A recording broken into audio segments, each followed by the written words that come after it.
Election in Georgia's 6th congressional district has arrived with all the overwrought fanfare of a political moon landing. A nationwide superlative contest, and who can resist those, is on full swing on cable news tonight. Just how important is this special election? Well, according to the people you're watching, it's literally everything. It's the definitive referendum on Donald Trump. It's D-Day for Trump. It's Trump's last stand. Okay. Deep breath, please. It is true that this election is partly about Donald Trump, and you can tell from the fundraising numbers, which are huge. This is the most expensive congressional race in American history. Almost all that money has come from angry liberals who live out of state. Marin County, Beverly Hills, Martha's Vineyard, that's who's paying for this contest. Democrat Jon Ossoff has outraised his opponent fully 7-1. Now, he's running in a suburban district that voted only narrowly for Donald Trump back in November. His opponent, the Republican Karen Handel, may be a remarkably impressive person, but she has shown no signs of that so far. In other words, this should not be close. Ossoff ought to be running away with it, but as of right now, he's not. He may still win, but not by a huge margin. Why is that? Because Democrats still literally have no idea why they keep losing elections. If they did, they would have run a real candidate with a real job who understands the constituents he is attempting to represent. Instead, Democrats put up a 30-year-old semi-employed documentary filmmaker who can't even vote for himself because he doesn't live in the district. He's got a ton of trendy rich people positions on just about every topic. The abortion people love him. He's gravely concerned about climate and childhood obesity and the availability of organic kale. He thinks illegal aliens are noble. He went to the London School of Economics. He's super fit and way smarter than you are. We could go on and on. You've seen it all before. That's the point. Voters have seen it before, too. And outside of Brooklyn and the west side of L.A., they're not that into it. That's why Democrats keep losing. Why is it so hard for the left to find candidates who run on issues that voters actually, demonstrably care about? Joining us with the answer, his sage view anyway, is Brit Hume. He is, of course, Fox's senior political analyst. So, Brit, it seems to me that this ought to be a much wider spread than we're looking at. Well, remember this, though, Tucker. This is Newt Gingrich's old district. This is a very Republican district. And Tom Price, who is now the HHS secretary, whose seat this was, won the last time out by 24 percentage points. So while his margins over a period of time have shrunk, the last one was pretty big. So this is Republican country, and all of the things being equal, you would expect a relatively easy Republican victory. But all of the things, of course, are not equal. We have a highly controversial president now sporting a 36% approval rate, and we have Republicans in Congress, whom this candidate, Karen Handel, would like to join, who has so far been unable to pass any of the major things that they promised. So this is not the most opportune moment to be running for election to the House of Representatives as a Republican. And Ossoff, as you noted, has attracted a great deal of money. In fact, you know, you mentioned, Tucker, that this is the most expensive race. It is like way the most expensive race. The nearest one, this one cost about $50 million, in excess of $50 million. The most expensive one before this was 5 years ago, and it was only about $30 million. So we are in the stratosphere here. So you've got a president under 40%, a suburban district, and suburban Atlanta is changing, and these are basically pretty affluent voters who trend Democrat increasingly. You've got a Congress that's wildly unpopular. The Republicans control it. You can't tell me if the Democrats hadn't put up someone closer to the mold of Jim Webb, maybe a populist in economics, maybe not so far left on the social issues. Why wouldn't they be, I mean, why would there even be a race? I mean, despite the fact that this is historically that Tom Price carried it, but why didn't they put up a candidate like that? Well, one wonders why. It's a good question. I guess there are people in this country and in the Democratic Party that look at a guy like Jon Ossoff and say, hey, he's pretty cool. Documentary filmmaker, young, presents a new image for the party. He's been running, I might note, Tucker, on fiscal issues as a conservative. He's worried about government spending, he says. So he has tried, after starting out as kind of a lefty, to tailor himself more to the past preferences of this district. And I suppose you could argue that he's run a decent race. Obviously, it's close. He may yet win it. The consequences of it, though, Tucker, I think, are what have been exaggerated here. What do you mean by that? Well, you know, this is being fought as if it was decisive, as if the political outcome going forward into 2018 will be foretold by this election. These special elections are interesting and they're fun to cover, and particularly when we haven't had a race in a while and we're all starved to cover something. But their record of predicting what's going to happen in the next round of actual elections, of you know, scheduled elections, is pretty weak. And so I think, you know, whatever happens tonight, I think will probably not be necessarily any kind of an omen of what's to come. So is there a race between the end of the presidential race and the first congressional cycle that you think is a harbinger of the way things are going? Not that I can see, but, you know, I'm just following these things over the long years. There's often excitement about some of these races. You know, Right. We've had a couple, and there have been some predictions that Democrats are going to reverse the tide.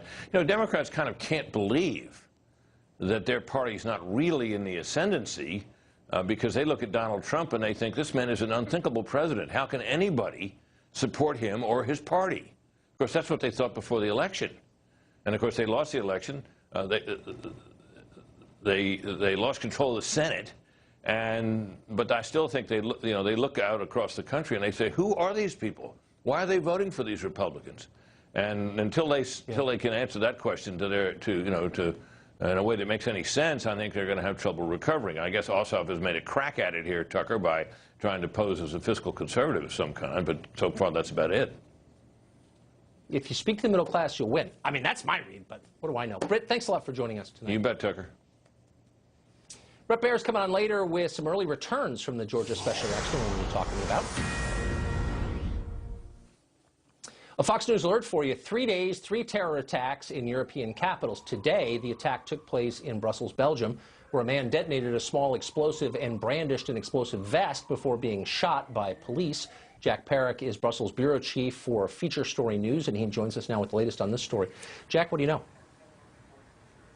Well, just in the last hour or so, we've seen the authorities conduct a controlled explosion, they say, which we believe was a suicide belt worn by this suspected attacker, that he wasn't able to detonate. He was shot by authorities after detonating a small explosive device that was believed to be a suitcase of some sort, that didn't injure anyone. It seems only he was injured. We know that he was still in Brussels Central Station, that the authorities weren't able to approach him because of this suicide belt. There was fears of further explosions, and the last we heard from the Belgian federal prosecutor is that they couldn't tell us whether he was alive or dead. They did, however, say that they're treating this as a terrorist incident.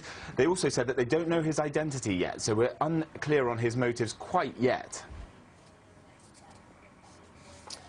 But we can guess if it's got anything in common with the attacks like this we have seen recently. Jack, thanks very much. Mark Stein is a columnist and best-selling author and something of an expert on Europe and the Islamist threat there. He joins us tonight. Can you guess as to motives, Mark? Well, call me crazy, but I think shouting Allahu Akbar is kind of a big clue, Tucker. I was listening to your conversation with Britt, and I've become a bit of a demography bore in the last 15 years. I think demography explains most of everything. Me too. The result tonight in Georgia the difference between that and Newt Gingrich, I think, will reflect changes in the demographic makeup of that district.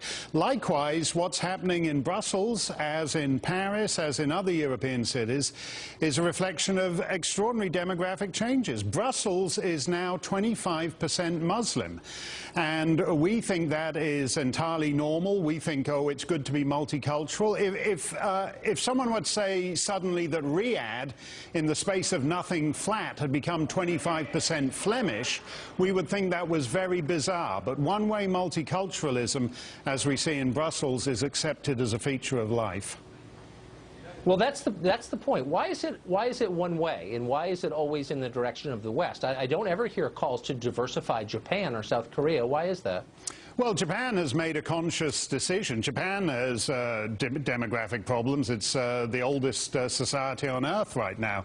But it has figured that it would rather solve that problem and remain Japan rather than do what Belgium has done. Belgium is a bicultural state divided between Flemish and Walloons. They barely get along. There is barely any kind of functioning Belgian state. There's basically 2 states and a capital city. The idea that somehow you can take in huge numbers of Muslims and not have consequences is preposterous. And we've now had, in the space of 48 hours, we've had an attack in London outside the Finsbury Park Mosque. We've had an attack in Paris outside the Champs-Élysées. Now the Gare Centrale in Brussels. That's 3 European capitals in 3 days because of this Islamic European tension. So I have to ask you, speaking of countries divided by language and religion, about Canada, the country we lived for a while. There is a new law in Canada that apparently will criminalize the misuse of pronouns. You could go to jail for calling someone by a pronoun he, she, or whatever doesn't prefer. Am I misreading this law? Does it actually suggest that that could happen? Yes, they've added gender identity to the Canadian Human Rights Act. I'm proud, by the way, to have played a small part in getting one section of the Canadian Human Rights Act repealed, Section 13, the hate speech thing. But it's like one step forward, 2 steps back. As soon as you have a small victory, the identity group left throws something else into the mix. I have a rather tired line I use from time to time, which you've just demonstrated, actually, and your adroit segue from terrorism to gender identity. I always say, oh, you know, we'll be talking about transgender bathrooms when the mullahs nuke us. And that actually is the case. For Canadians, misgendering someone will risk you being embroiled either at a human rights commission or in a criminal court. And this isn't a hypothetical. Somebody is already in trouble with a supposedly trans-friendly female gym, where because one of the trans women still had what we used quaintly to regard as male private parts, but can now be attached to anybody, and it was felt that with these particular parts she shouldn't be strolling around in the communal shower, that trans-friendly gym is already in trouble. There was a case in St. Catharines, Ontario. I mean, it's absolutely extraordinary, this. What we're witnessing is an Orwellian assault on the most fundamental language, the language which defines the 2 sexes. And Canada has just put itself on the side of criminalizing that. Wait, a fundamental language that corresponds with fundamental biology, all of which it is now mandatory to deny. It's you sort of wonder, like, why does no one stand up and say that? I guess it's now illegal to. Well, Mark, thank you for that. It's like Spanish birth certificates, where because mummy and daddy are bad words now, it says progenitor 1 and progenitor 2. Try it in a singles bar. Go into a singles bar, Tucker, and say, do you want to come back to my place and play progenitor 1 and progenitor 2 tonight? This time you can be progenitor 1. Imagine being a high school biology teacher. You'd be suicidal by now. Thank you, Mark. Great to see you. Thanks, Tucker. Good to see you. Looking well, too. Thank you. Otto Warmbier's murder by North Korea is a tragedy. Why did some on the left act like he deserved it? And they did, shockingly. If ever, does it end? Congressman Trey Gowdy just took over as chairman of the House Oversight Committee. He also serves on the House Intelligence Committee, and he joins us tonight. Congressman, thanks so much, Chairman. Thank you for joining us. Yes, sir. Hope you're feeling better. I feel vigorous. Good. But I have lost track of the point of all this. What is the point of this investigation? Just to remind those of us who are following at home. Well, Tucker, the hyper-focus on collusion is not Congress's fault. I would say folks in your line of work have been focused on collusion much more than certainly Republican members of the House. There are 4 things that we're looking at. Russian active measures, which a subset of that would be collusion. The U.S. response back in 2016, which has nothing to do with Trump. That's an Obama administration response. And then importantly, the leaks and the unmasking, which have everything to do with the reauthorization of certain surveillance programs. So there are 4 things that the House Intel Committee is looking at. One of those involves Russian active measures, and a subset of that would be collusion, not just between Mr. Trump and the Russians, but any American and the Russians. So the hyper-focus on collusion and conspiracy and coordination is not mine. I'm interested in all four tranches.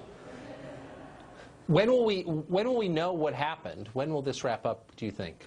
When the last witness is interviewed, and that is a legitimate criticism. I was ready months ago. There are only 6 members of the House Intel Committee that are conducting the witness interviews. Only 6, so it's not the whole committee. I was ready 2 months ago to start interviewing witnesses. We are slowly beginning to do that. We have another one tomorrow.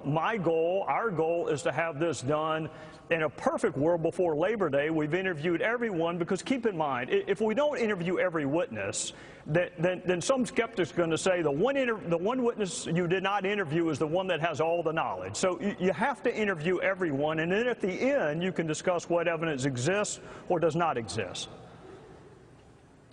So you said a minute ago the press was keeping the idea of collusion at the forefront of the public consciousness, which is, of course, true. I think you've been responsible in your public statements on this. We've had members of the committee on this show who have openly suggested, certainly implied, that there was collusion. There's clearly a political agenda here, and I'm not flacking for the Trump administration. Obviously, the president's hurt himself with his grotesquely counterproductive tweeting on the subject. But as a factual matter, there is a political agenda here, an axe being ground by Democrats, and doesn't that kind of color the whole investigation and make it maybe less useful from the public's perspective? Well, it certainly may. The congressional part, I think Robert Mueller has a long, distinguished career that is essentially apolitical. And I think that people are going to be able to have confidence in the outcome of that investigation. With respect to Congress, we have a tendency to politicize almost everything, Tucker, and you're exactly right. There are members of both the House and the Senate who talk about, here's my favorite, I've seen evidence that's more than circumstantial but not direct, which, by the way, is tautological. There's no way it can be more than circumstantial but not direct. And then one of the members of the committee said this week that he has seen evidence. He can't tell us what it is. It's not beyond a reasonable doubt. There's no way to defend yourself against those kind of baseless, reckless accusations. So I think ultimately the public will have confidence in Robert Mueller's investigation. Whether or not they have confidence in Congress's investigation depends on how responsible we are and how we frame the issues. So you've just taken over the chairmanship from Jason Chaffetz. How will the committee be different under you, under your leadership? Well, there are 2 components to our committee, Tucker. There's oversight and then there's government reform. Oversight is always in fashion. It's always in style because of branch equity and branch equilibrium issues. This is a once-in-a-generation opportunity to do the government reform that lots and lots of folks have been talking about for decades. So that's going to be my focus. It's going to be serious, reform-minded ideas that save money. That, you know, what frustrates people is when we have hearings on waste, fraud, and abuse, and then we do nothing about it. So I look for fewer hearings on waste, fraud, and abuse and more work on it. I got to say, I love the hearings, but I'd also like to see some action. I'm sure lots of our viewers. Well, 2 weeks ago, we had a pretty spirited conversation with Essex County College professor Lisa Durden on this show. She was here to defend a Memorial Day party that banned white people from attending. Here's her point of view. Boo-hoo-hoo. You white people are angry because you couldn't use your white privilege card to get invited to the Black Lives Matters all-black Memorial Day celebration. This particular day, they said, stay your asses out. We want to celebrate today. We don't want anybody going against us today. And you can't celebrate if someone who doesn't look like you is around? Yes, you can, but you can also say, I don't want to do it. It's a personal You're choice. sick. And what you're saying is disgusting. And if you were a Nazi, I would say the same thing to you. Well, that had consequences. According to Lisa Durden, officials at the school she worked at indefinitely suspended her following her appearance on this show. In her words, quote, Essex County College publicly lynched me in front of my students. Well, you'll almost never hear us applaud the firing of anyone on this show. We've been unemployed, and we're never for squelching viewpoints, no matter how crazy they are. But again, my gosh, this woman taught kids. It's insane. Not anymore, I guess. Time now for Campus Craziness, because Lisa Durden is not alone. The University of California is implementing a quota system to make sure it does not admit too many Americans. Under a newly announced plan, the UC System's Board of Regents is capping out-of-state U.S. student population at each school. 18% is the number. Guess who's not capped, though? Illegal aliens, who not only have an easier time getting in, but are entitled to in-state tuition rates once they get there. Julissa Arce was an illegal alien who used forged documents to get a job at Goldman Sachs. She later obtained legal status. She married an American citizen. Now she serves on the board of directors of the National Immigration Law Center. She joins us tonight. So it does seem to me, no matter how conflicted you feel about immigration, you would never be in favor of a state school capping admittance of American citizens, but in effect giving preference to illegal aliens. Why would any sane person be in favor of that? I don't think anybody is in favor of that, and we have to be really clear about what this new rule really says. And what this new rule says is that it's capping the number of out-of-state students. It never says that they're capping the number of U.S. citizens. It's simply capping the number of students that are coming from out of the state.